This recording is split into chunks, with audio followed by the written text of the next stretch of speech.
Hi friends, welcome back to my channel. இன்றைக்கான விலாகில் என்ன பார்க்க போகிறோன்னா, இன்றைக்கி ஒரு சூப்பரான ஃப்ரைட் ரைஸ் தாங்க செய்ய போகிறோம். அதுக்கு ஒரு 4-5 ஐட்டம்ஸ் இருந்துச்சுன்னா போதும், இன்றைக்கி சூப்பராக செஞ்சிடலாம். நான் ஃப்ரைட் ரைஸ் செய்கிறதுக்கு நிறைய ஐட்டம்ஸ் தேவைப்போல். ஸ்ட்ரீட் ஃபுட்லலாம் நிறைய ஐட்டம் கலந்து செய்வாங்க. அதனால தான் அது நல்லாயிருக்கும் அப்படின்னு நினச்சிட்டு இருந்தேன். ஆனால் இதுக்குன்னு தனியாக மசாலா இருக்கிறது எனக்கு தெரியாது. இப்போ கொஞ்ச நாளுக்கு முன்னாடி தான் தெரியும். என்ன மாதிரி சமைக்கிறதுக்கு தெரியாத ஆளுங்களுக்கு இந்த மாதிரி ரெடிமேட் ஃபுட்டெல்லாம் ரொம்ப ஈஸியாக இருக்கும் சமைக்கிறதுக்கு. அது எப்படி செய்கிறதுன்னு பார்த்துடலாம் வாங்க.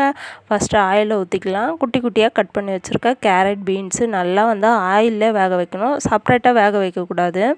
இந்த ஆயிலே வேக வச்சுட்டு அப்புறம் நம்ம வெங்காயத்தாளுக்கு அடியில் இருக்க அந்த வெங்காயத்தை மட்டும் கட் பண்ணிவிட்டு குட்டி குட்டியாக கட் பண்ணி அதையும் நல்லா வதக்கி விட்டுக்கலாம். வதக்கி விட்டுட்டு அந்த வெங்காயத்தாள் லாஸ்ட் டைமில் போட்டு நல்லா வதக்கி விட்டுட்டிங்கன்னா அந்த வெங்காயத்தாளில் இருந்தே தண்ணி ட்ரை ஆகிட்டே இருக்கும். அந்த தண்ணியிலே இந்த கேரட், பீன்ஸ் எல்லாம் நல்லா வெந்துடும். நம்ம எதுவும் தண்ணியெல்லாம் செப்ரேட்டாக ஊற்ற வேணாம். நல்லா வதங்கட்டும்னு விட்டுட்ட பிறகு நல்லா வதங்கி தனியாக ஆயில் பிரியும் போது நம்ம முட்டையை உடச்சி ஊற்றிக்கலாம். நான் ஒரு 6 முட்டை போல் எடுத்துக்கிட்டேன். நான் ஒரு 6 முட்டை எடுத்துக்கிட்டேன்னு சொல்லியிருந்தேன்ல. ஏன்னா ஒரு 3 முட்டை 4 முட்டை போட்டிருந்தாலே போதும்.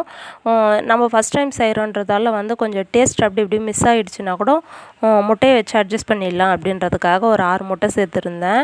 நீங்கள் செய்கிறதா இருந்துச்சுன்னா ஒரு 3 முட்டை சேர்த்துக்கோங்க போதும்.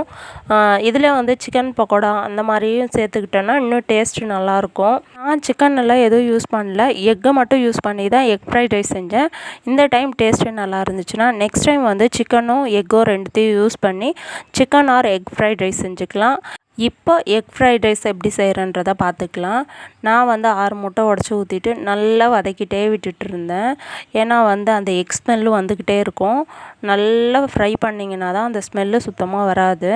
லைட்டாக சால்ட் போட்டுக்கிட்டேன். ஏன்னா அந்த பேக்கில் சால்ட் எதுவும் போட வேணாம் அப்படின்னு போட்டுருந்துச்சு. நம்ம வெஜிடபிள்லாம் மிக்ஸ் பண்ணுறதால லைட்டாக சால்ட் போட்டால் தான் நல்லாயிருக்கும். அதுக்கப்புறம் ஃப்ரைட் ரைஸ் மசாலா ஒரு பேக்கெட் ஓப்பன் பண்ணி அதில் நல்லா கலக்கி விட்டுக்கிட்டேன். நம்ம இந்த மாதிரி தான் மிக்ஸ் பண்ணிக்கிட்டே இருந்தால் தான் அந்த வெஜிடபிளோட எக் நல்லா மிக்ஸ் ஆகும். ஃப்ரைட் ரைஸ் மசாலாவும் நல்லா மிக்ஸ் ஆகும். ஒரு 2 ஹவர்ஸ்க்கு முன்னாடியே ஒயிட் ரைஸ் வடித்து வச்சுருந்தேன். அது நல்லா ஆற விட்டுட்டோன்னா அதுக்கப்புறம் இந்த மாதிரி உதிரியாக இருக்கும். இந்த மசாலாவோடு சேர்த்து லைட்டாக பொறுமையாக மிக்ஸ் பண்ணணும். சாப்பாடு உடையாத நல்லா மெதுவாக மிக்ஸ் பண்ணுங்கள். சால்ட்டு கம்மியாக இருக்கிற மாதிரி இருந்துச்சுன்னா நம்ம சாதத்தை கலக்கி விடும்போதே லைட்டாக சால்ட் ஆட் பண்ணிக்கோங்க. லாஸ்ட்டாக ஃப்ரைட் ரைஸ் மசாலா இன்னொரு பாக்கெட்டும் ஓப்பன் பண்ணி சாதத்தில் கொட்டி இப்போ கலக்கி விட்டுக்கலாம். நான் ஸ்லோவாக தான் கலக்கி விடுறேன். ஆறின சாதம் தான் இருந்தாலும் உடஞ்சிரும். நான் ஒரு டைம்க்கான சாதத்தை தான் எடுத்திருக்கேன். அதுவே சரியாக போயிடும் எனக்கு.